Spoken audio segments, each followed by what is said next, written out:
благодарность выразить за то, что вы всегда рядом, за то, что вы показываете пример молодому поколению, будущим солдатам, будущим защитникам Родины. Сегодня под руководством министра обороны, других руководителей были проведены учения.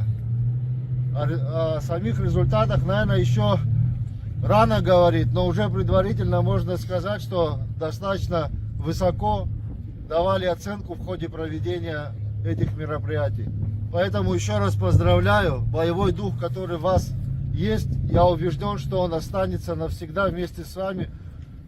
Ровно так же, как вы его несли во время войны, освобождая Родину. Спасибо вам большое.